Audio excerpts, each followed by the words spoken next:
Pastor Emmanuel जी ने जो है शुरुआत कही कि हम ब्रदर संदीप के लिए तालियां मारेंगे, मगर सचमुच में जिस तरह परमेश्वर के दास ने जो हमें अगुवे के रूप में खुदा ने दे रखे हैं, पास्टर जॉन, वो उन्होंने एक बहुत अच्छी लाइन बोली है कि कभी हमारे लिए तालियां नहीं बल्कि इस वर्ड को कहना कि हम धन्यवाद करते हैं उस परमेश्वर का जिसने अपने दास को हमारे मध्य में खड़ा किया है। हालेलुया। ये महिमा किसी इंसान को नहीं मिलनी चाहिए।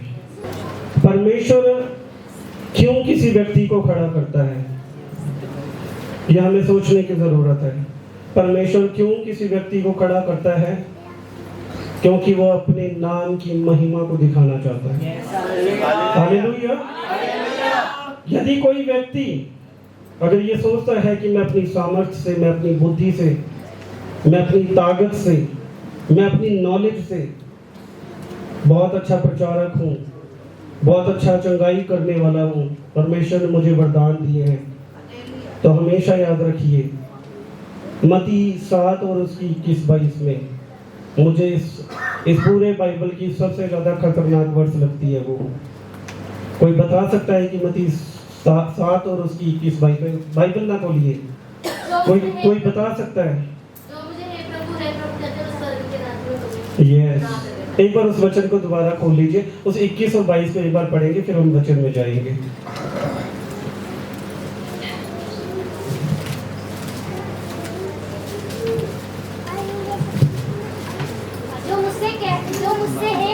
प्रभु कहता है उनमें से हर एक स्वर्ग के राज में प्रवेश ना करेगा, परंतु वही जो मेरे स्वर्गीय पिता की इच्छा पे चलता है। उसी दिन बहुत से लोग मुझसे कहेंगे, हे प्रभु, क्या हमने तेरे नाम से भविष्यवाणियां नहीं की और तेरे नाम से दुष्ट आत्माओं को नहीं निकाला और तेरे नाम से बहुत से आश्चर्य नहीं किए?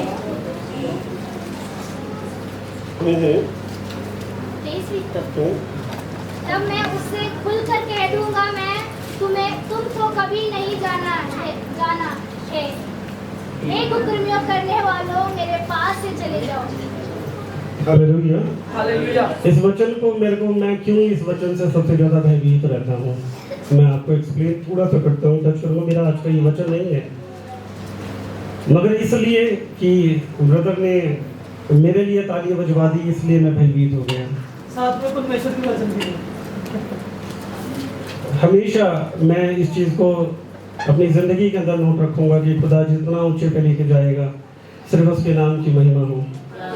वो ये कहता है कि बहुत तेरे मुझसे कहेंगे कि क्या मैंने भविष्यवाणी नहीं की, क्या मैंने तेरे नाम से दुष्ट आत्माओं को नहीं निकाला, क्या मैंने तेरे नाम से बहुत से आश्चर्य कर्म नहीं किए? तब मैं उनसे खुलकर कह दूंगा, मैंने तुमको कभी नहीं जाना, हे कुकर्म करने वाले लोगों। क्या कहता है यीशु उनके बारे में? हे कुकर्म करने वाले। कौन, क्या है ये कुकर्म?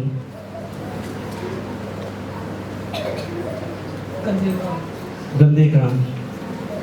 ऐसा कैसे हो सकता है कि कोई इंसान जो यीशु मसीह के नाम से वो चंगाइयाँ कर रहा है, वो दुष्ट आत्माओं को निकाल रहा है, वो आश्चर्य कर्मों को कर रहा है, मगर यीशु मसीह कहता है कि हे कुकर्म करने वाले, मुझसे दूर हो जाओ। जब परमेश्वर खड़ा करता है तो सचमुच में हमें बहुत ही सतर्क होना बहुत जरूरी है, बहुत जरूरी है, क्योंकि परमेश्वर जिस रीति से बढ़ाता है वो उस रीति से गिराता भी है। हम कभी भी परमेश्वर के उस आदर को जो सिर्फ उसका है, हम सिर्फ उसको देंगे और किसी को नहीं। No one have a qualified, कोई भी इस योग्य नहीं है कि वो उस परमेश्वर की महिमा को चुरा सके। Hallelujah, hallelujah, hallelujah, hallelujah. मेरा आज का ये वचन नहीं था, सॉरी, मैंने जो है इसे टच किया।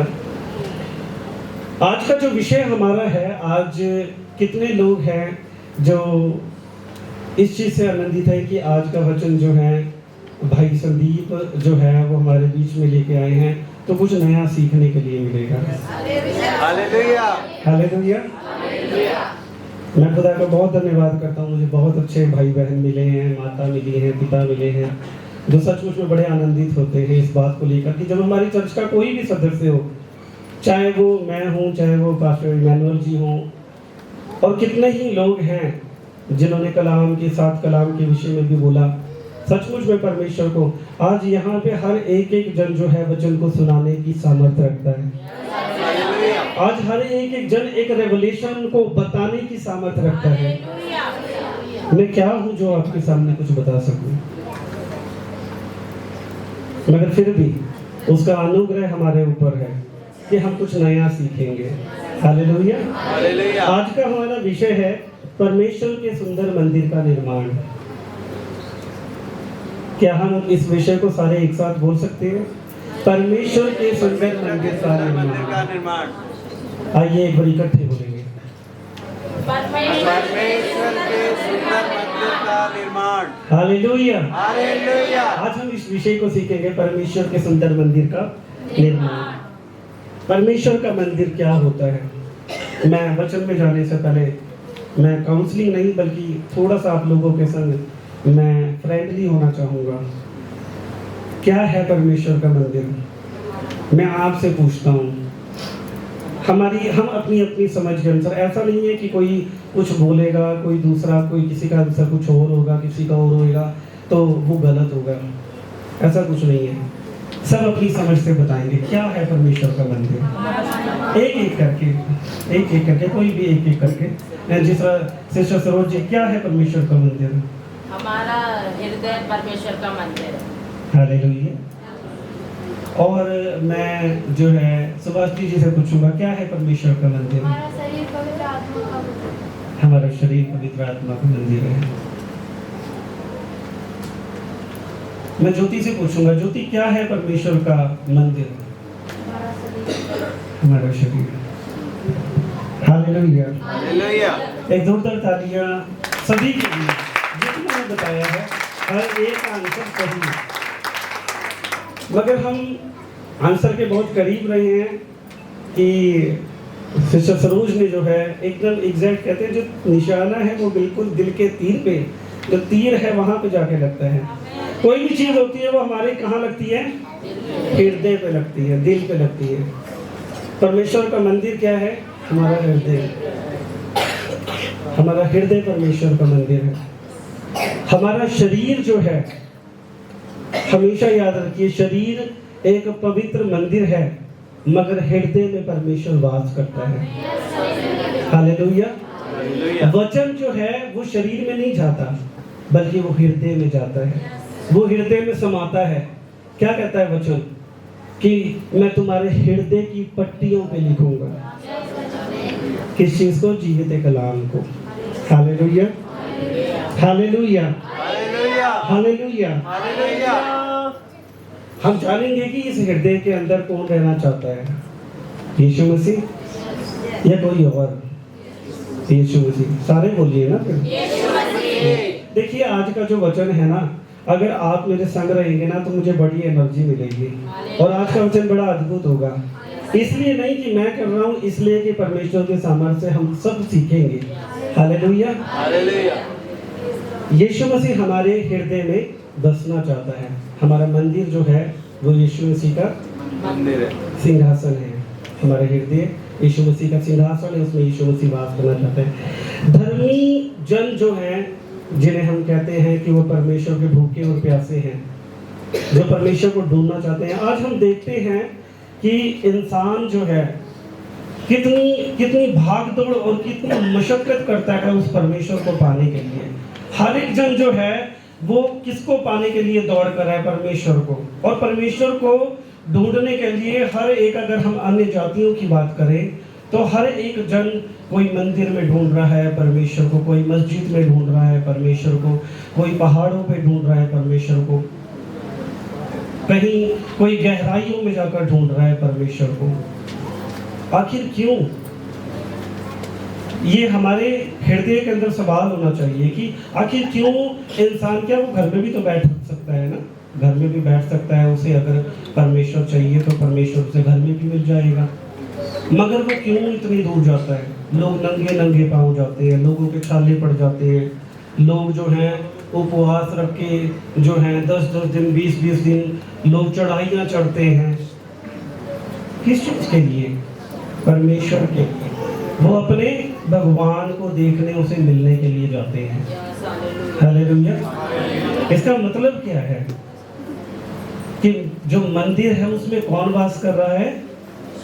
परमेश्वर, क्योंकि वो अपने परमेश्वर से मिलने जा रहे हैं, Yes, है ना? क्यों जा रहे हैं? क्योंकि उस मंदिर में कौन वास करता है? परमेश्वर। अरे बोलिए तो सही, मंदिर में कौन वास करता है? परमेश्वर। अन्य जातियों की भी बात कर रहे हैं, अभी हम यीशु मसीह पे आएंगे। हालेलुया।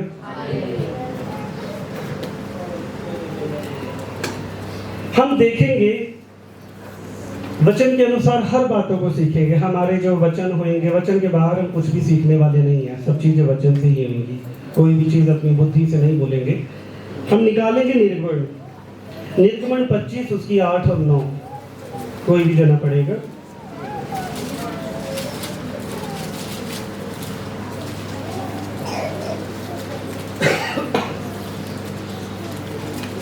और वे मेरे लिए एक पवित्र स्थान बनाए कि मैं उसके बीच निवास करूं। जो कुछ मैं तुझे दिखाता हूं, अर्थात निवास स्थान और उसके सब सामान का नमूना, उसी के अनुसार तुम लोग उसे बनाना। हालेलुया। कोई पीछे से भी पढ़ देगा। और वे मेरे लिए एक पवित्र स्थान बनाए कि मैं उनके बीच में भी निवास करूं। जो कुछ मैं तुझे दिखाता हूँ, अर्थात निवास स्थान और उसके सब सामान का नमूना, उसी के अनुसार तुम लोग उसे बनाना। हालेलुया। आसानी दिखेंगे। और वे मेरे लिए एक पवित्र स्थान बनाए कि मैं उनके बीच निवास करूं। जो कुछ मैं तुझे दिखाता हूँ, अर्थात निवास स्थान और उसके सब सामान का नमूना, उसी के अनुसार तुम लोग उसे बनाना। यहाँ परमेश्वर किससे बात कर रहा है? यहाँ परमेश्वर मूसा से बात कर रहा है। मूसा से वो क्या कह रहा है? वो कह रहा है कि जिस प्रकार का मंदिर मैं तुझे दिखाता हूँ, जो निवास स्थान मैं तुझे दिखाने जा रहा हूँ, उसी के अनुसार तुम क्या करना? मंदिर को बनाना। उसी के अनुसार तुम मंदिर को बनाना। हालेलुया। हालेलुया। हालेलुया। हम इब्रानियों 9 और उसकी 1 और 5 एक बार पढ़ेंगे, निकालेंगे इब्रानियों।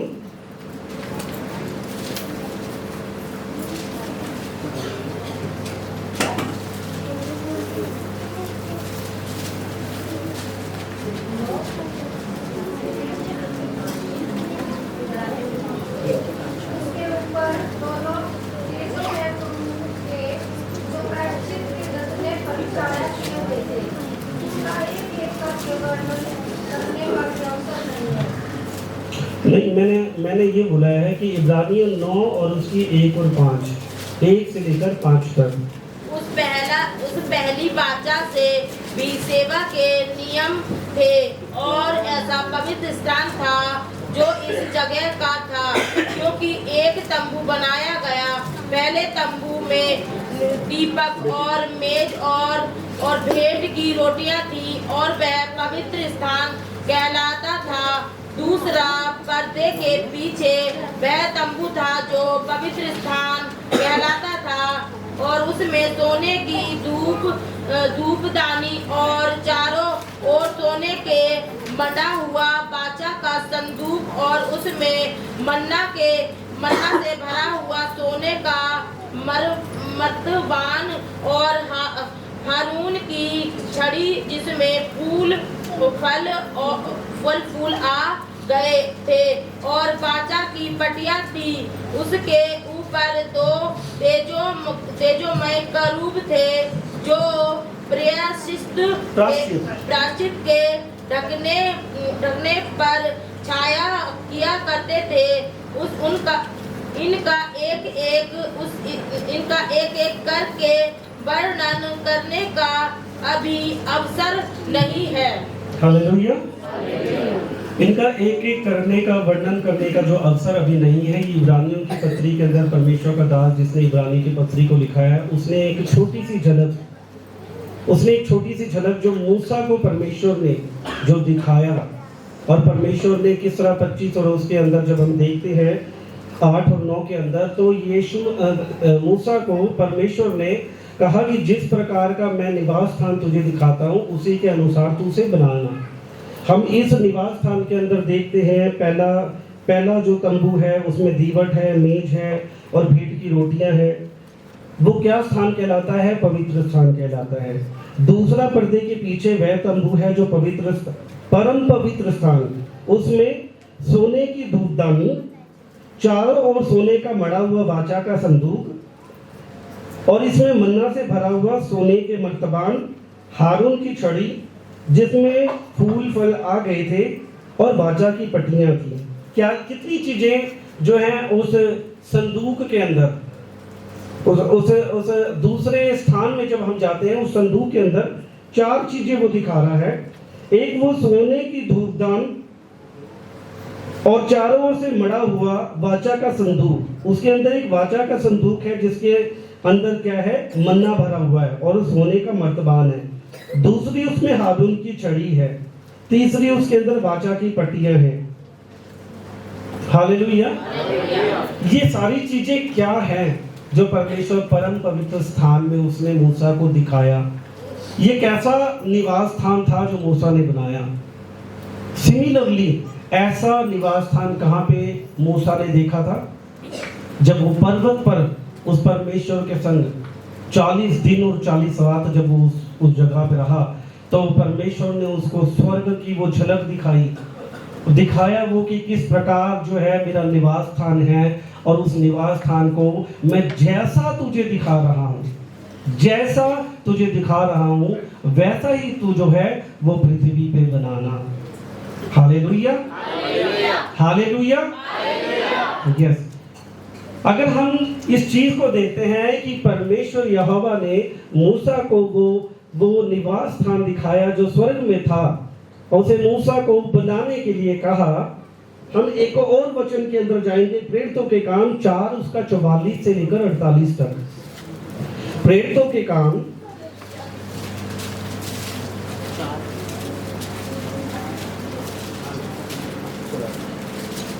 7 उसका 44 से 48 तक।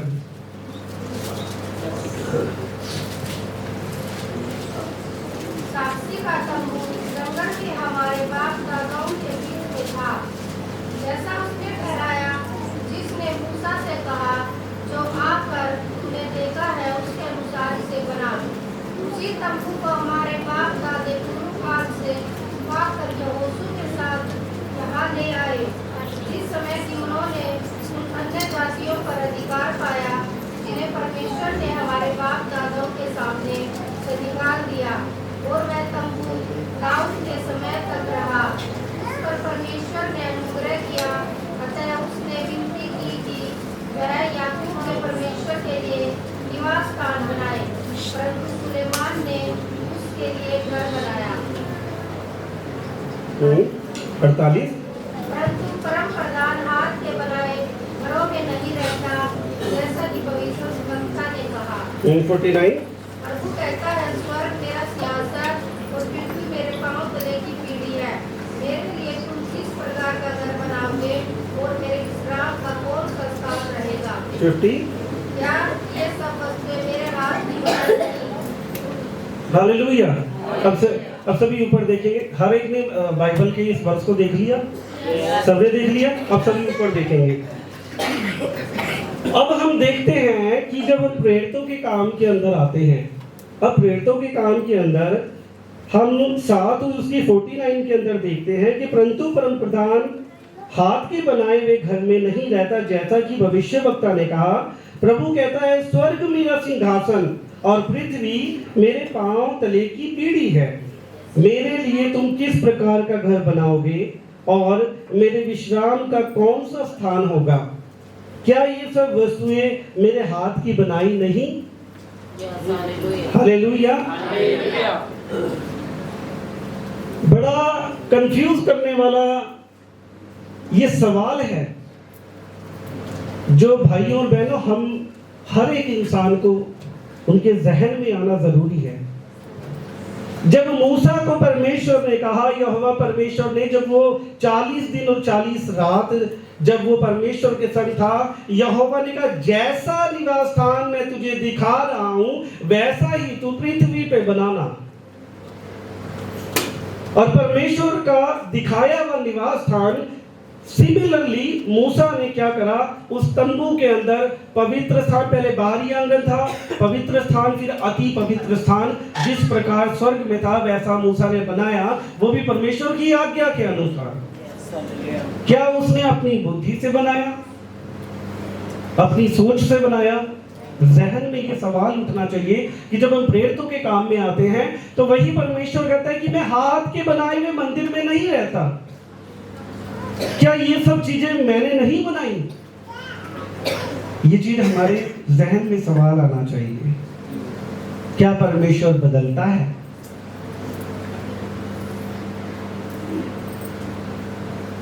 वो जैसा था वो वैसा है और वो वैसा रहेगा। हालेलुया। वो कभी ना बदलने वाला परमेश्वर है, वो कभी ना बदलने वाला परमेश्वर है। मगर हम यहाँ पे देखते हैं कि परमेश्वर ने क्या कहा कि वो हाथ के बनाए हुए मंदिर में नहीं रहना चाहता। मगर मूसा के समय पे परमेश्वर जो है उस तंबू में जो मूसा को उसने दिखाया था वो उसे बना रहा था। Hallelujah, hallelujah. क्यों बनाया? क्योंकि परमेश्वर उस तंबू में आता था अपने लोगों से मिलने के लिए। परमेश्वर की क्या इच्छा थी उस तंबू को बनवाने की? वो मनुष्य के बीच में रहना चाहता था। हालेलुया। वो मनुष्य के बीच में अपने डेरे को डालना चाहता था। हम तो उत्पत्ति के अंदर देखते हैं परमेश्वर ने वचन के अनुसार हर एक चीजों को उसने बनाया। सूरज, चांद, चंद्रमा, सितारे, सूरज, नक्षत्र, ग्रहण, यहाँ तक कि पृथ्वी के जल, जीव जंतु, हर चीजों को उसने बनाया अपने शब्द से। मगर जब इंसान की बारी आई तो उसने अपने हाथों से बनाया। हालेलुया। उसने हाथों से इंसान की रचना करी। वो इंसान से इतना बेहद प्रेम करता था कि हम देखते हैं उत्पत्ति के अंदर कि परमेश्वर जो है वो ठंडे समय में वो उस आदम से मिलने आया करता था। कितने लोग जानते हैं कि वो आदम से मिलने एक ठंडे समय में आया करता था? यानी दिन की शुरुआत परमेश्वर एक मनुष्य के संग करता था। इतना प्रेम उसने उस मनुष्य से किया। मगर जब हम देखते हैं कि मनुष्य ने उस आज्ञा को तोड़ दिया, जो परमेश्वर ने कहा कि तू इस वाटिका के सारे फल जितने भी हैं उन्हें खाना, मगर भले और बुरे के फल को तू ना खाना, उसने आज्ञा को तोड़ा। हमने देखा कि हाँ, कि उसके बाद जो है वो पाप जो है वो कहाँ चला गया? वो इस पृथ्वी पे इंसान के अंदर वो पाप जो उस वचन के आज्ञा ना मानने के कारण वो पाप का वो श्राप, वो मृत्यु जो थी वो उस इंसान के अंदर आ गई और उस इंसान के अंदर समा गई। क्या हम जानते हैं कि परमेश्वर ने जिस समय आदम को बनाया था, परमेश्वर ने हाथों से बना के उसमें जीवन के श्वास को फूंका था, जिससे वो एक जीवित प्राणी बना। हालेलुया। क्या परमेश्वर जिस श्वास को वो मनुष्य के अंदर फूंकता है तो क्या वो कभी मर सकता है? सोचने वाली बात है, क्या वो कभी मर सकता है? मगर जब उसने आज्ञा को तोड़ा तो मौत ने आके राज्य किया। Hallelujah, hallelujah, hallelujah. जिस समय जब आदम ने पाप कर दिया है और परमेश्वर ने एक वचन हम पढ़ेंगे, उत्पत्ति निकालेंगे, मैं पढ़ूंगा 6 और उसका 3। आप क्रॉस रेफरेंस जो है वचन से जरूर देखते रहना, क्योंकि आज हम जो कुछ भी सीखेंगे वचन से सीखेंगे। हालेलुया। उत्पत्ति 6 और उसका 3। तब यहोवा ने कहा, मेरा आत्मा मनुष्य से सदा लो विवाद करता ना रहेगा, क्योंकि मनुष्य भी शरीर ही है, उसकी आयु 120 वर्ष की होगी। हालेलुया। अब ऊपर देखेंगे। जब परमेश्वर ने इंसान को बनाया तो उसकी कोई उम्र का कोई क्राइटेरिया नहीं था। लोग 900 साल जिया करते थे, मगर जब पाप आ गया तो उसके बाद परमेश्वर ने एक उम्र को क्या कर दिया, फिक्स कर दिया। 120 साल तक ही मनुष्य की क्या रहेगी, आयु रहेगी, क्योंकि परमेश्वर का जो आत्मा है वो उसके संग लौ विवाद नहीं करता रहेगा। मगर फिर भी क्या रहा कि जब पाप आ गया, जो परमेश्वर हर सुबेरे उस आदम से मिलने के लिए उस ठंडे समय में आया करता था, वो आत्मा जो है वो परमेश्वर का वो ऊपर चला गया, क्योंकि उसने परमेश्वर की आज्ञा को तोड़ा, उसने उसे शोकित कर दिया। वही परमेश्वर जो हर दिन आदम के बिना नहीं रह सकता था, उसी आदम ने उस पाप को करके उस परमेश्वर को जुदा कर दिया। कितना ही बेहद प्रेम है उसका, उस यहोवा परमेश्वर का, जिसने एक इंसान के लिए खुदावंद यीशु मसीह को दिया, अपने बेटे को दिया। बहुत मुश्किल है, बहुत मुश्किल है, मगर फिर भी परमेश्वर का प्रेम, यहोवा परमेश्वर का जो प्रेम था ना, वो मनुष्य के संग बहुत रहा। हम देखते हैं जब बहुत पाप होने लग गया तो इंसानों को परमेश्वर ने कहा कि मैं मनुष्य को बनाकर पछताया हूँ। परमेश्वर ने सारी सृष्टि को पानी के संग नाश कर दिया। हर एक जन जानता है, वचन पढ़ने की जरूरत नहीं है, सब कुछ नाश कर दिया।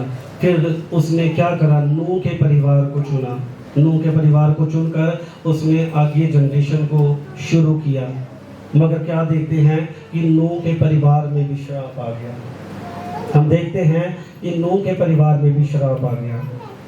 तो ये जो श्राप है, ये जो पाप है, ये आता रहा, आता रहा, आता रहा, मगर फिर भी परमेश्वर ने मनुष्य से प्रेम करना नहीं छोड़ा। हालेलुया।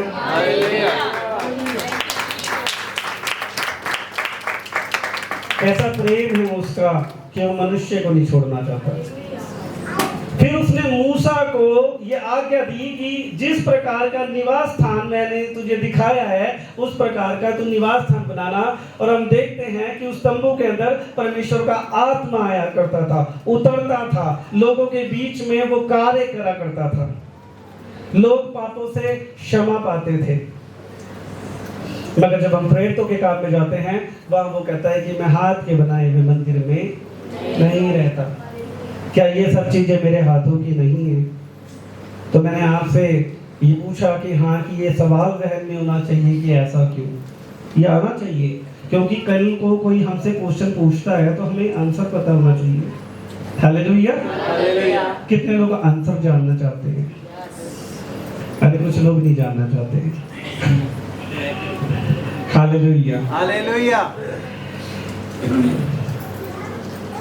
आइए हम वचन में देखेंगे, वचन में चलेंगे, हम निकालेंगे यूहन्ना उसका 1 और 1 नहीं, उससे पहले हम एक आमोस का वचन पढ़ेंगे। आमोस 3 और उसकी 7 जो है, आमोस 3 और उसकी 7।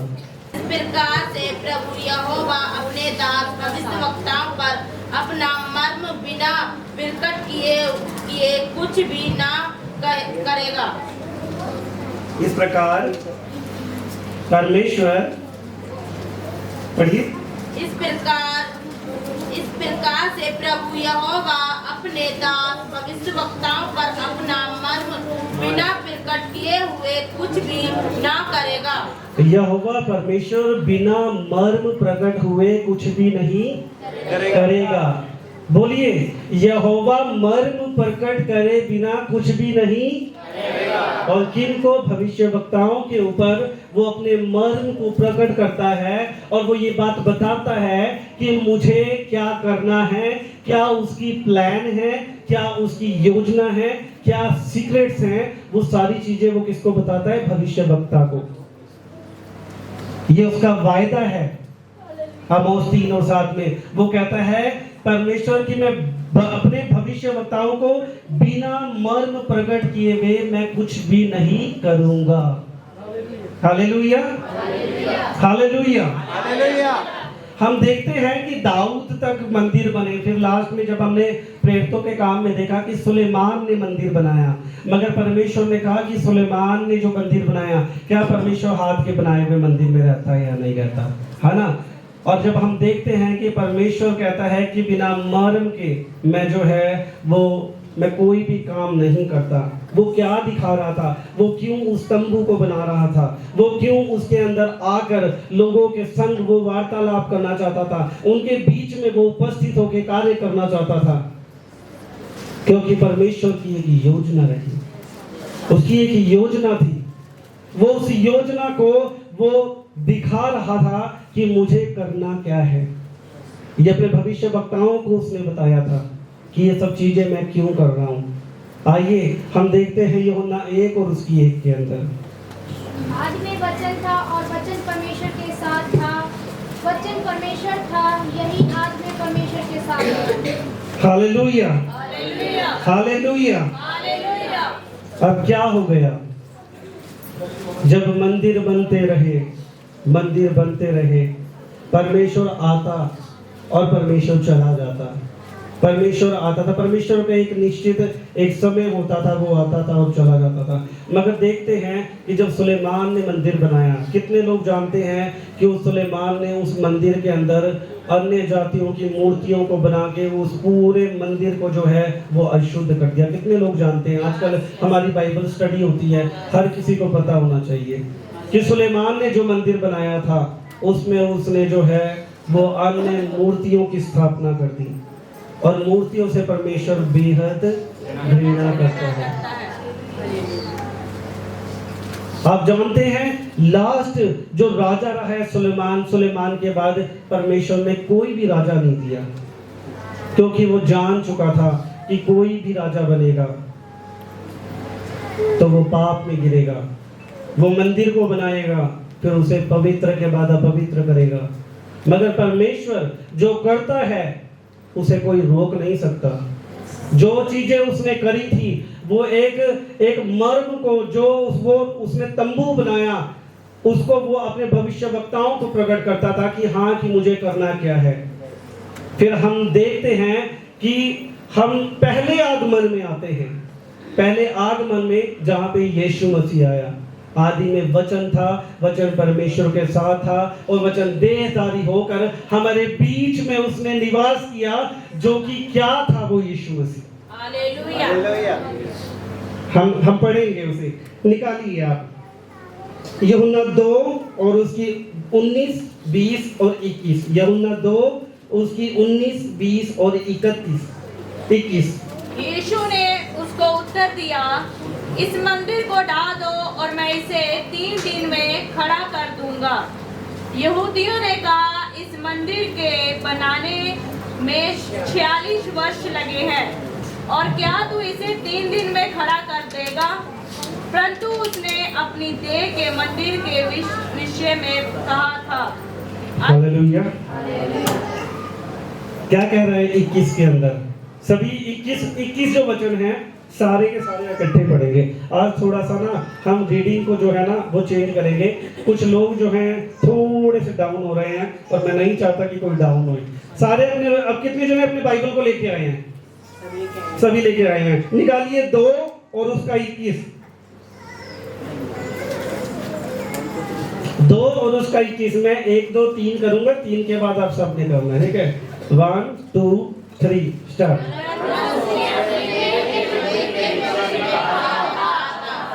परंतु उसने अपनी देह के विषय में कहा था। Hallelujah, hallelujah, hallelujah. हालेलुया। यीशु ने उसको उत्तर दिया, इस मंदिर को ढा दो, मैं इसे 3 दिन में खड़ा कर दूंगा। यहूदियों ने कहा, इस मंदिर को बनने में 46 वर्ष लगे हैं, और क्या तू उसे 3 दिन में खड़ा कर देगा? परंतु उसने अपनी देह के विषय में कहा था। यीशु मसीह उस जगह पे अपनी देह को, उस मंदिर को बता रहा है। वो मंदिर क्या है? वो यीशु मसीह कह रहा है, मेरा शरीर जो है वो मंदिर है। पहले परमेश्वर क्या करा करता था? पहले परमेश्वर तंबू में आकर राज्य करता था, तंबू में आकर अपने लोगों से मिलता था। मगर जब देखा कि तंबू के बाद जब वो भवन बन गए, भवन बनने के बाद भी जब बहुत से गुनाह और पाप हो जाते हैं, परमेश्वर आता और उसके बाद शोक करके चला जाता था। परमेश्वर ने एक योजना को बनाया। उसने भविष्यवक्ताओं को उसने समय समय पे बताया कि इस प्रकार मैं अपने पुत्र को इस दुनिया में भेजूंगा, जो कि वो एक शारीरिक भौतिक मंदिर नहीं, बल्कि वो आत्मिक मंदिर होगा। हालेलुया। यीशु मसीह जब वो देख रहा है, वो किसको? यहूदियों को वो कह रहा है। अब भाइयों बहनों, मैं आपसे एक बात कहना चाहूंगा इस वचन के अनुसार। यीशु मसीह नए आगमन में आया। पहले आगमन में आने के बाद जब वचन देहधारी हुआ और उसने हमारे बीच में डेरा किया, और वचन जो है हमारे बीच में जब उपस्थित हुआ है, तो यीशु मसीह की देह में, जिस देह को यीशु मसीह ने कहा कि ये देह जो है वो मेरा मंदिर है। हालेलुया। तो हम इस चीज को थोड़ा सा इसी के अंदर देखते हैं। 20 में वो कहता है, यहूदियों ने कहा इस मंदिर को बनाने में 40 वर्ष लगे हैं, और क्या तू इसे 3 दिन में खड़ा कर देगा? अब देखिए, सवाल किसने किया? यहूदी ने। कौन थे ये यहूदी? कौन थे ये यहूदी? सोचने वाली बात है। परमेश्वर कौन से गोत्र से इस दुनिया के अंदर अपने काम को करना चाहता था? यहूदा के गोत्र से। हालेलुया। मगर वो यहूदा के गोत्र से काम करना चाहता था, यहूदा के गोत्र से आना चाहता था, मगर वो आया, और उसके बाद भी यहूदी उससे सवाल पूछ रहे हैं कि इस मंदिर को बनने में 46 वर्ष लगे, और तू कहता है कि मैं इसे 3 दिन में बना दूंगा। 3 दिन के बाद कौन सा मंदिर जिया उठा? यीशु मसीह। आप देखिए क्या अवस्था थी उनकी। पहले आगमन में वो आया। हम देखते हैं वचन, देखिए यूहन्ना की वचन हम देखते हैं, 12 पढ़ेंगे, 1 का 12। परंतु जितनों ने उसे ग्रहण किया, उसने उन्हें परमेश्वर की संतान होने का अधिकार दिया। हम 10 वचन आगे से पढ़ेंगे किसी से। वह जगत में था और जगत उसके द्वारा उत्पन्न हुआ, और जगत ने उसे नहीं पहचाना। वह अपने घर आया और उसके अपनों ने उसे ग्रहण नहीं किया। हालेलुया। वह अपनों के घर आया, वो अपनों के घर आया, मगर अपनों ने उसे क्या किया? ग्रहण नहीं किया। अपनों ने उसे क्या किया? ग्रहण नहीं किया। वो कौन अपने थे? यहूदी। वो यहूदी अपने थे। जिस यहूदा गोत्र से परमेश्वर ने आना था, जिस भविष्यवक्ताओं के द्वारा परमेश्वर यहोवा जो प्रकट करता था अपने मर्म को कि देखो मैं एक कुंवारी को गर्भवती बनाऊंगा और वो पुत्र को जनेगी, उसका नाम जो है वो यीशु रखना, स्वर्गदूत ने कहा। मगर वो जब उन लोगों के बीच में रहा और काम को उसने किया, क्या रहा? यहूदी उससे पूछते हैं, कहते हैं कि इस मंदिर को बनाने में वो अभी उनकी सुई उस मंदिर पे ही टिकी हुई है, जो असली मंदिर था वो यीशु मसीह स्वयं उनके बीच में आ चुका था। हालेलुया। यीशु मसीह स्वयं उनके बीच में आ चुका था, मगर अभी भी उनकी आंखें बंद हैं। क्या परिस्थिति है उनकी? उनके अपनों ने उसे ग्रहण नहीं किया, वो अपनों के बीच में आया। क्या मतलब कि अगर हम देखें कि मैं अगर अपने परिवार के बीच में जाऊं, बहुत लंबे समय बाद, बहुत अरसे बाद, सदियां गुजर जाएं, शायद मेरी उम्र इतनी बड़ी नहीं है मगर चलो फिर भी मान लेते हैं, अगर मैं 900 वर्ष का होता तो मैं 800 वर्ष के बाद अपने घर जाता और मेरे जो खुद के घर के लोग हैं वो मुझे ना पहचानते। अवस्था है उन लोगों की और कैसी अवस्था होगी मेरी।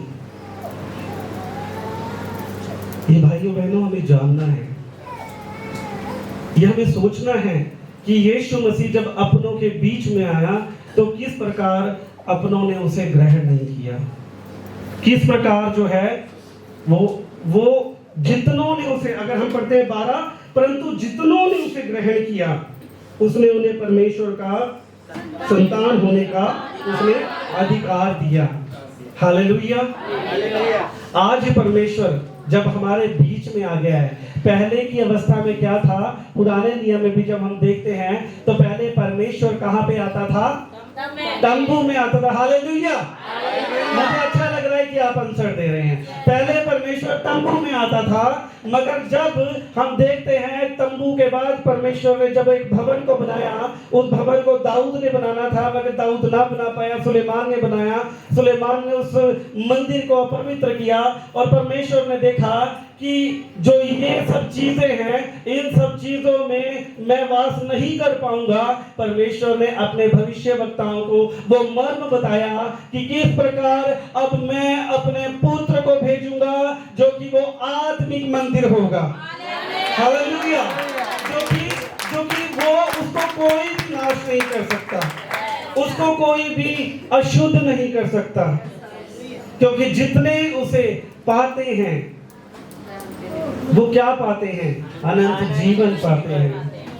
यीशु मसीह ने क्या कहा, चोर आया चोरी करने, नाश करने, घात करने, परंतु मैं आया हूं क्योंकि मैं जीवन दूं।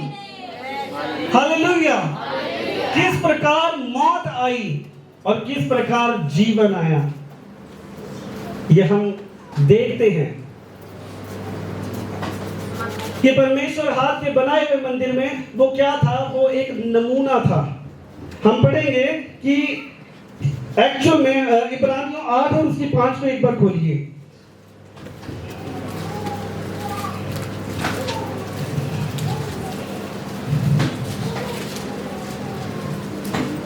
इब्रानियों 8 और उसकी 5 को।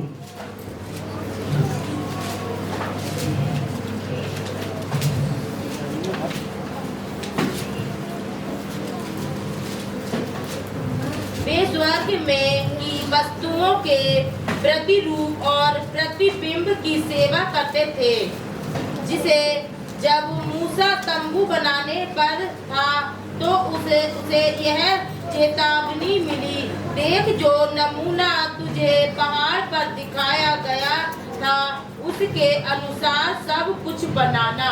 हालेलुया। वे स्वर्ग में की वस्तुओं के प्रतिरूप और प्रतिबिंब की सेवा करते थे। प्रतिरूप और प्रतिबिंब, भाई और बहनों सामने देखिए, प्रतिरूप और प्रतिबिंब क्या है ये, किसको कहेंगे हम प्रतिरूप और किसको कहेंगे हम प्रतिबिंब। प्रतिरूप हुआ, ये है प्रतिरूप। हालेलुया। जब हम इसको फोटोकॉपी की मशीन पे रख देंगे और वो फोटोकॉपी हो जाएगी, वो इसका क्या होगा, प्रतिबिंब। ये ओरिजिनल है और वो उसकी शैडो कॉपी है। वो उसकी क्या है, एक तस्वीर है, वो उसकी क्या है, एक उसका जो ओरिजिनल है बिल्कुल सिमिलरली है, मगर वो उसका क्या है, स्वरूप है, मगर वो कार्बन कॉपी है। हालेलुया। हालेलुया। हम क्या देखेंगे, स्वर्ग की वस्तुओं के प्रतिरूप और प्रतिबिंब की सेवा करते थे। जैसा जब मूसा तंबू बनाने पर था तब उसने ये चेतावनी मिली, देख जो नमूना तुझे पहाड़ पर दिखाया गया है उसके अनुसार तू सब कुछ बनाना। पहाड़ पर, जब वो पहाड़ पर था, परमेश्वर ने कहा, उसे चेतावनी दी थी कि जैसा जैसा मैंने तुझे दिखाया है वैसा ही तू पृथ्वी पे बनाना। वही मंदिर जो परमेश्वर मूसा को कहता है वो क्या था, वो प्रतिबिंब था, मगर जो प्रतिरूप था वो क्या था, वो यहाँ पे क्या कर रहे हैं, वो प्रतिरूप और प्रतिबिंब की क्या कर रहे हैं, सेवा कर रहे हैं। जो ओरिजिनल था वो कहाँ पे था, स्वर्ग में। परमेश्वर का मंदिर कहाँ था, स्वर्ग में। यहोवा परमेश्वर ने मूसा को क्या कहा कि जैसा मैंने तुझे दिखाया वैसा तू पृथ्वी पे बनाना। वो क्या था, प्रतिबिंब था, कॉपी, शैडो, कार्बन कॉपी। मगर जब परमेश्वर ने इसी के अनुसार, जब परमेश्वर खुद उस ओरिजिनल स्थान में, जब परमेश्वर आ गया उस नए जगह पर, जिसे हम कहते हैं कि पुरानी अवस्था से हटके नए पहले आगमन के अंदर जब यीशु मसीह आया, तो वो क्या आया? वो ओरिजिनल आया। हालेलुया। तो वो ओरिजिनल आया। यीशु मसीह क्या कहता है? 2 के अंदर हमने क्या देखा कि वो कहता है कि मैं परमेश्वर का क्या हूं? मंदिर हूं। क्योंकि उसने कहा कि इसे बनने में 40 वर्ष लग गए और तू कहता है कि तू उसे 3 दिन में खड़ा कर देगा। परंतु हमने देखा कि उसने अपने शरीर के विषय में कहा था। यीशु मसीह क्या कहता है अपने शरीर को? वो मेरा मंदिर है। यीशु मसीह ने मंदिर क्या दिखाया? अपने शरीर को। मगर हम कुरिन्थियों 1 उसकी 3 और 16 को निकालते हैं, देखेंगे। हालेलुया। निकालिए कुरिन्थियों, पहला कुरिन्थियों, क्या तुम नहीं जानते कि तुम परमेश्वर का मंदिर हो और परमेश्वर का आत्मा तुम में वास करता है? हालेलुया। अब परमेश्वर जो पहले अपने आप को, अपने शरीर को, अपनी देह के विषय में उसने कहा कि ये शरीर जो है वो मेरा मंदिर है, उसने अपने देह के विषय में कहा था। अब वही यीशु मसीह जिसने यूहन्ना उसके 1 और उसके 12 में उसने कहा कि जितनों ने उसे ग्रहण किया, उसे परमेश्वर ने क्या कहा? अपनी संतान होने का अधिकार दिया। आज वो जब हम कुरिन्थियों में देखते हैं 1 और उसकी 3 और उसकी 16 में, अब वो कहता है कि तुम परमेश्वर का मंदिर हो। हालेलुया। हालेलुया। पहले परमेश्वर का मंदिर क्या था? तंबू। फिर जब हम पहले आगमन में आते हैं तो परमेश्वर का मंदिर क्या था? खुदा यीशु मसीह। और उसके बाद जब परमेश्वर कहता है कि जितने मुझे ग्रहण करते हैं वो क्या बन जाते हैं? वो परमेश्वर के मंदिर बन जाते हैं। हालेलुया।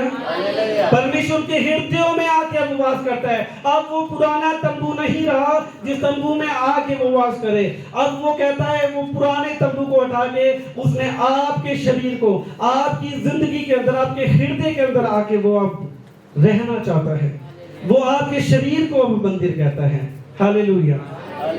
मगर सोचने वाली बात यह है कि क्या हम जो हैं इस शरीर को, जिसे परमेश्वर कहता है कि ये तुम्हारा मंदिर है, क्या कहता है कि तुम परमेश्वर के,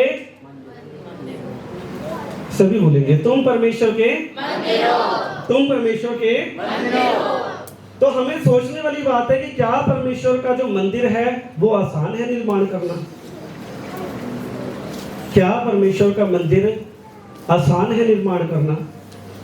यह हमारा सवाल होना चाहिए कि परमेश्वर के मंदिर को क्या आसान है वो कि हम उसे निर्माण कर सके? हम निकालेंगे थेसलोनिकियों 2 उसकी 2 की 4। हम दूसरा जो विरोध करता है और हर एक से जो ईश्वर जा पूज्य कहलाता है अपने आप को बड़ा ठहराता है, यहाँ तक कि यह परमेश्वर के मंदिर में बैठकर अपने आप को ईश्वर ठहराता है। हालेलुया। इधर देखिए भाई बहनों, दूसरा थेसलोनिकियों उसकी 2 और उसकी 4 में कहता है जो विरोध करता है और हर एक से जो ईश्वर या पूज्य कहलाता है, जो विरोध करता है और जो ईश्वर और पूज्य कहलाता है, अपने आप को बड़ा ठहराता है, यहाँ तक कि वह परमेश्वर के मंदिर में बैठकर अपने आप को ईश्वर ठहराता है। ये बहुत ही गंभीर विषय है। शैतान जो है अपने आप को क्या कर रहा है? वो अपने आप को परम पूज्य कर रहा है, ईश्वर ठहरा रहा है अपने आप को। कभी शैतान आपके सामने आएगा और शैतान कभी आपको ये कहेगा कि मैं शैतान हूं? वो आएगा, आने के बाद कहेगा कर्नैल भाई मैं शैतान हूं और मैं तुझे ये कहता हूं, कभी कह सकता है? परमेश्वर का वचन कहता है कि शैतान जो है वो ज्योतिर्मय स्वरूप को लेकर वो तुम्हारे सामने आ सकता है और वो तुम्हें भरमा देगा। परमेश्वर ने क्या कहा? जागते रहो, जागते रहो कि तुम भरमाए ना जाओ। हालेलुया। जागते रहो कि तुम तुम भरमाए ना जाओ। वो यहाँ पे हम देखते हैं थिस्सलुनीकियों में, वो कहता है वो अपने आप को बड़ा ठहराता है और यहाँ तक कि वो परमेश्वर के मंदिर में बैठकर अपने आप को ईश्वर कहलाता है। ये इतना बड़ा एक सीक्रेट है जिसे मैं आपके सामने रखता हूं। शैतान क्या कर रहा है? वो परमेश्वर के मंदिर में बैठकर अपने आप को वो ईश्वर कहला रहा है। क्या मेरा सवाल है आपसे, क्या जो शैतान है वो अन्य जातियों में जो मंदिर हैं, क्या वहां पे बैठ के उसे ईश्वर कहलाना, क्या जरूरत है उसे कि वो ईश्वर कहलाए? वहां पे वहां तो ऑलरेडी उसका काम चल रहा है, ऑलरेडी उसका काम चल रहा है। उसने इंसान की बनाई हुई हर मूर्तियों को उसने अपने आप को भगवान बना लिया है। और सारे के सारे इस दुनिया के अंदर शैतान ने इस प्रकार भरमाया है कि लोग उसे पूज रहे हैं। मगर ये कौन सा मंदिर है जिसमें शैतान आके जो है वो निवास कर रहा है? इंसान की देह। मगर भाई और बहनों, मैं आपसे कहना चाहता हूं एक बात, बहुत से ऐसे चर्चेस आएंगे, ये शुरुआत है। बहुत से ऐसे चर्चेस आएंगे जहां पे झूठा भविष्यवक्ता खड़ा होगा, जहां पे झूठे प्रचारक खड़े होंगे। यीशु मसीह ने कहा, और उसने कहा कि मैं तुम्हें पहले से ही बता देता हूं, मैं तुम्हें पहले से ही कह देता हूं कि बहुत से आएंगे जो तुम्हें भरमा देंगे। बहुत से झूठे भविष्यवक्ता बड़े बड़े अद्भुत कार्य वो चिन्ह करेंगे, वो इवनली वो ऐसा करेंगे, वो चंगाइयां करेंगे, वो सभाओं के अंदर लोगों की जिंदगियों के अंदर बहुतायत की आशीषों से उसे भर देंगे और लोग उस भरमाए में चले जाएंगे और उन्हें ये पता ही नहीं चलेगा कि हम परमेश्वर के वचन से कैसे दूर हो गए। मैंने शुरुआत आपसे कही थी एक मत्ती 7 उसकी 21-22, जो मुझे हे प्रभु करता है वो स्वर्ग के राज्य में प्रवेश न करेगा, परंतु वह जो परमेश्वर की इच्छा पर चलता है वो परमेश्वर के राज्य में प्रवेश करेगा।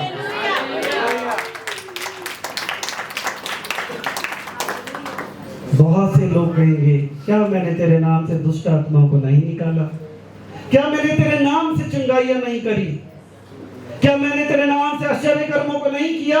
पर परमेश्वर कहेगा, हे कुकर्म करने वाले, मेरे सामने से दूर हो जा। आज भाई और बहनों, हम लोगों को बहुत सतर्क होने की जरूरत है। क्या परमेश्वर ने एक बड़ी सभा के लिए कुछ कहा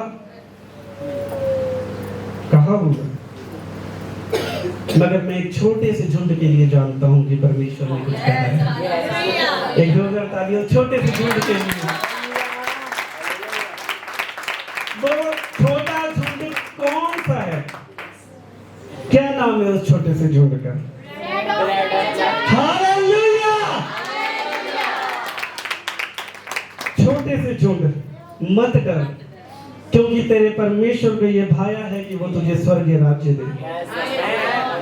मैं अपने प्रचार के अंदर कभी भी किसी की गवाहियों को मैं नहीं डालता, मगर मैं एक छोटा सा लाइन जरूर बोलना चाहूंगा। मुझे परमेश्वर के दास और दासी माफ करें।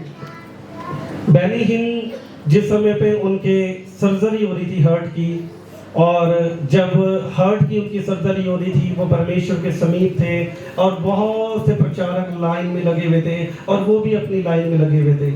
और वो देखते हैं, उन्होंने इस बात की गवाही दी है बेनी हिन जी ने, ऑफिशियली उन्होंने ये टेस्टिमनी दी है कि मैं जिस समय लाइन में था लगा हुआ, मैं बहुत थरथरा रहा था, क्योंकि परमेश्वर जो है वो हर एक का न्याय कर रहा था।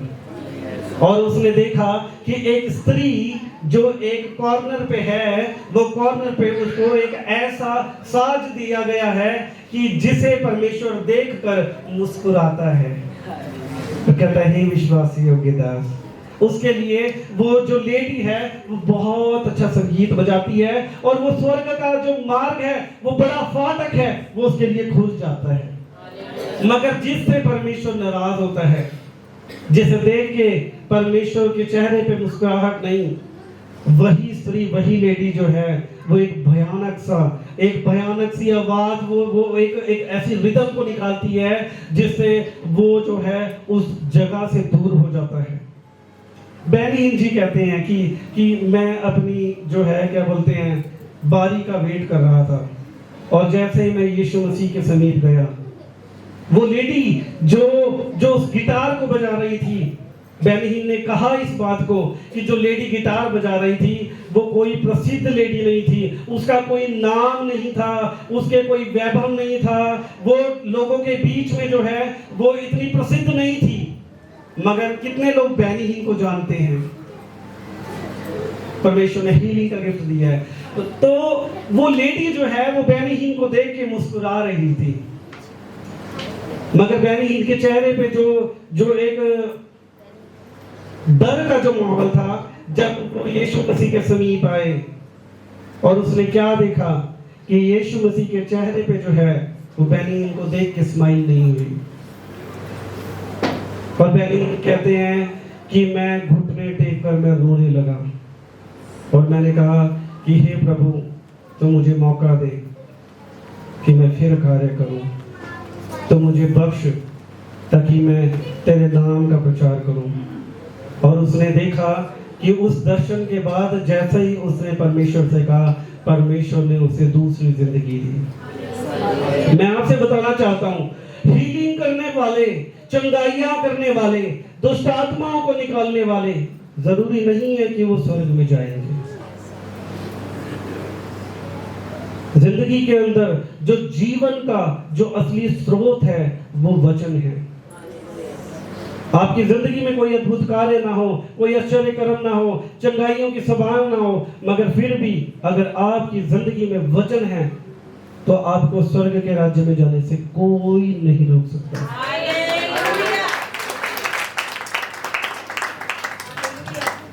मेरा प्रचार बहुत लंबा है, मगर मैं आज जो है समय हो चुका है कि मुझे इसी समय जो है इस प्रचार को रोकना पड़ेगा। मगर मैं आप सबसे वायदा करता हूँ कि जब नेक्स्ट टाइम परमेश्वर जब दोबारा से परमेश्वर मुझे मौका देगा तो हम यहीं से ही कंटिन्यू करेंगे। हालेलुया। एक जोरदार तालियां परमेश्वर के नाम पे।